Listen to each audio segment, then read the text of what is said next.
હા બોલો. નમસ્તે. બોલો બોલો સાહેબ. કાચ ખોલો નાખો. રોકવાનો હુકમ છે કઈ ખુશીમાં? આ સાહેબ આપ જાઓ છો ને? હા બતાવો, લેખિતમાં હુકમ બતાવો મને. આપ સાહેબ બધું ક્યાં બતાવો? નહીં, હું વકીલ છું. તમે વકીલને રોકવાનો પરિપત્ર હોય તો બતાવો. ધારાસભ્ય છે ને આપને સર. નહીં, હું અત્યારે એડવોકેટ છું, મારા યુનિફોર્મમાં છું. તમે વકીલને રોકવાનો હુકમ હોય તો બતાવો, નહીતર પછી હું તમારા વિરુદ્ધ ફરિયાદ કરીશ. તમને હુકમ હશે એ સ્વીકારો. હું એડવોકેટ છું. નહીં, હું એડવોકેટ છું, યુનિફોર્મમાં છું. હું અમારા ક્લાયન્ટ માટે જાઉં છું. વકીલને રોકવાનો તમને કોઈ સત્તા હોય તો તમે મને પરિપત્ર બતાવો. હું ધારાસભ્ય છું, હું ગુજરાતનો નાગરિક છું, એ બધું બરાબર છે. આજે હું વકીલ છું, બરાબર છે, પણ હું એડવોકેટ છું, હું મારા યુનિફોર્મમાં છું. ના મજબૂરી શું કામ છે? તમે કાયદા પ્રમાણે હાલો ને, કાયદા પ્રમાણે હાલો. મજબૂરી શું કામ? નહીં,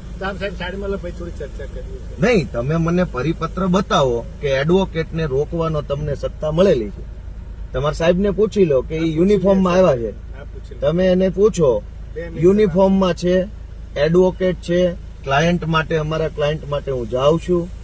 તમારે વકીલને રોકવાની સત્તા હોય તો લેખિત પરિપત્ર મને બતાવો.